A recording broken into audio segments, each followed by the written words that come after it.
If you're not familiar with using QuickBooks, then maybe you need to hire a bookkeeper, at least to set it up for you. I've got a couple of recommendations of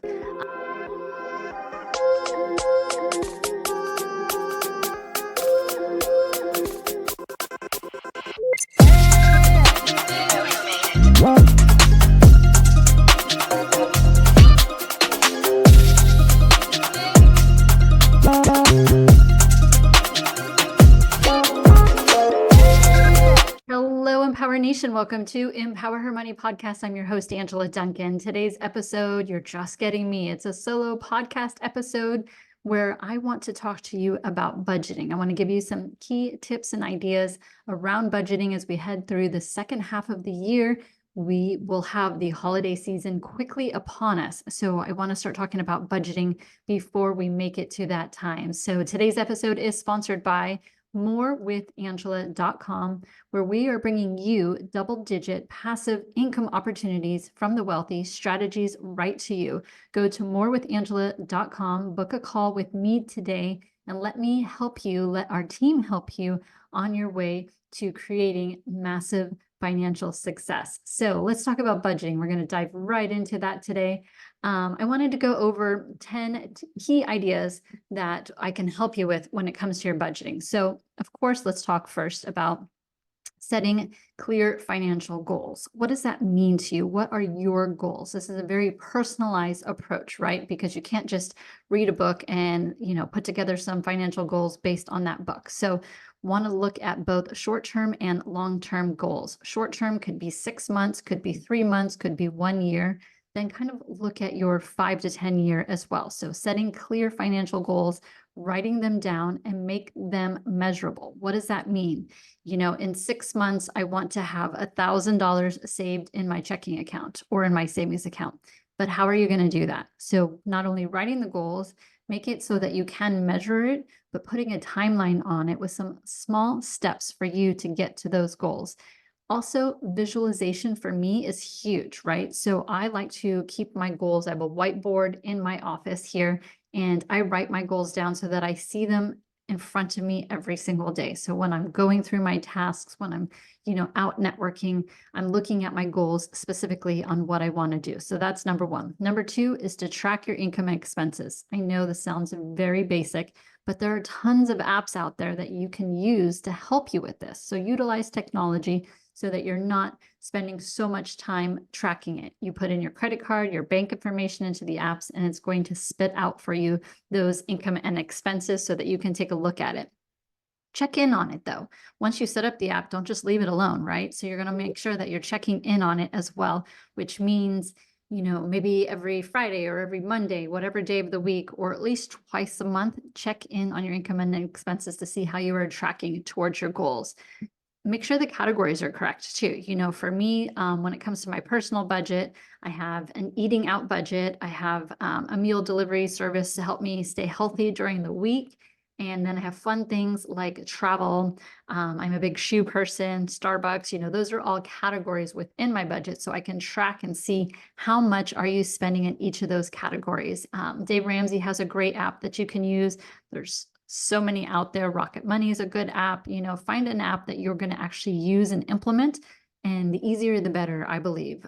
So let's start with step 3 is creating a budget for yourself, right? So we've kind of looked at our financial goals. We're tracking your income and expenses, but set a budget for yourself. Now that you've been tracking your income and expenses, you have a better idea of what a budget might look like for you. And maybe you need to make some tweaks, cut back on a few things, or maybe you were surprised that you weren't spending more money in a specific category. But we talk about this 50, 30, 20 rule, right? So 50% is your needs, like your basic housing, gas, things that you absolutely need. 30% is what you want to have in your life. And then 20% should be going to your savings or paying down credit card debt. That's huge because before you start investing, you really want to get out of credit card debt because the interest rates on that is going to be higher most times, unless you are working with me as a client, than in most opportunities for you to invest. We also talk about zero-based budgeting. What does that mean? So if you look at exactly how much you're bringing in every month, and then you allocate it completely to your expenses, to your needs, to your wants, and to your savings, then you should have $0 left over at the end of the month. So that's just a different approach. Feel free to Google zero-based budgeting or reach out to me and I can do a more personalized video for you. Step 4 is figuring out if you are in debt, if you have credit card debt, student loan debt, perhaps you have a car payment and that's part of your financial goals is to get out of that debt. Depending on where you're at in that status, stack it.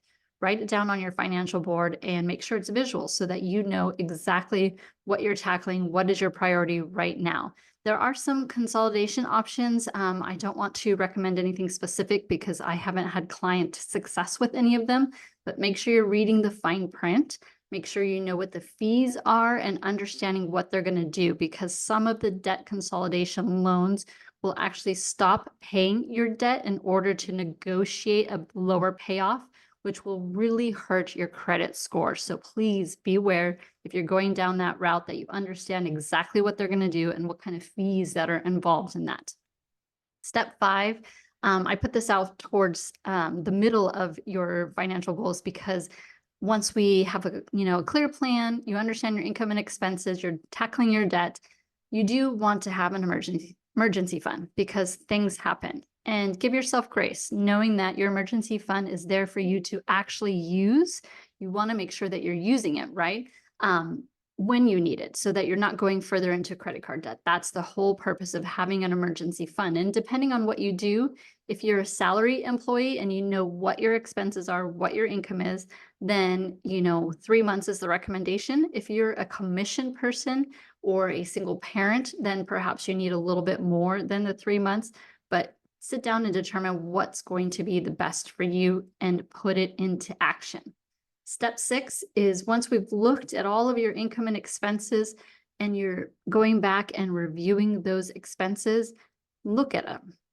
Is there anything in there that you can cut out? What do you absolutely need right now? What's most important to you? Is your financial goals more important than what you're spending money on today that may not be necessary? Cut it out and know that it's temporary, right? You can always add it back in later once you've gotten out of debt. Maybe you've created some additional income with some side gigs, but cut out any unnecessary expenses, just like subscription services, or maybe there's some things that you can do yourself instead of hiring out right now while you're going through this financial process. And for my business owners there, you definitely make sure you're tracking all of your expenses for your business and keeping them in a system like QuickBooks, right? I use QuickBooks Online. You spend a little bit of time in the beginning setting it up, but once you set it up, it's pretty easy to maintain. You run a profit and loss statement every single month. So you make sure that you're utilizing all of your business expenses and you're writing them off in your business so that you can reduce that taxable income at the end of the year. If you're not familiar with using QuickBooks, then maybe you need to hire a bookkeeper, at least to set it up for you. I've got a couple of recommendations of companies that I have referred to that can help clients all over the US. But if you don't have time and it's not something that's in your skill house, then perhaps you want to hire it out. But making sure that you pay attention to your numbers is so important. So whether you do it or hire it out, this should be a priority for you. Step 8 for you is to invest in your business and invest in yourself. So that could be education, could be seminars, webinars, events. I love going to networking events to meet people, but I also go to events where I'm going to learn more because the more I know, the more I can help my clients. And that's so important for me. I'm going to be a student forever and be able to teach people what I learn and what I've implemented in my own business so that I can give you those strategies for you to be successful as well. Step 9 is to review and adjust. So not only are we reviewing our numbers every month, at least every month, if not twice a month, I do my own weekly, but I'm adjusting. So if, for example, there's something that I've allocated in my business and I haven't seen a return or made money from it in maybe 6 months, then I'm going to adjust that. And as you get out of credit card debt, pay off your car loans, get rid of some of that unnecessary debt, then you can take that money and allocate more to either your business, investing in yourself, in education, or creating passive income through our company and our team. But as you look at your numbers, you're constantly adjusting those. And a step 10, and you've got to make sure that you're implementing this because budgeting can be kind of boring and strenuous. I understand, but keep a positive mindset. You might have a setback and that's okay. Give yourself grace. But when you reach some of those milestones, some of those financial goals get accomplished, celebrate. You could be going for a walk on the beach with some friends. You could go and treat yourself to a nice dinner, or maybe go like myself. I'm going to go buy a pair of shoes. Definitely not necessary, but it's a way that I like to reward myself because that's fun. But have someone that's going to be a cheerleader in your corner so that you can make sure that you are not only finding your way to success and financial freedom, setting those goals, making sure that things are important to you, and celebrating. So important for us to maintain a positive attitude because there's so much in life that we cannot control. But God has reminded me patience and has reminded me that a positive mindset is key and important in my world. And the more positivity that I can maintain for myself, the more likely other people are going to listen, follow, and take my advice. So keep a positive mindset. Don't forget to tune in Empower Her Money podcast, where we have business and money tips every day, Monday through Friday. Check out the YouTube channel and please share this message. The more people we can empower for their financial success, the better off we all can be. Thank you so much. Thank you so much for tuning into Empower Her Money podcast. Hope you enjoyed this episode. Don't forget to subscribe, share this podcast, and leave a review wherever you are tuning in.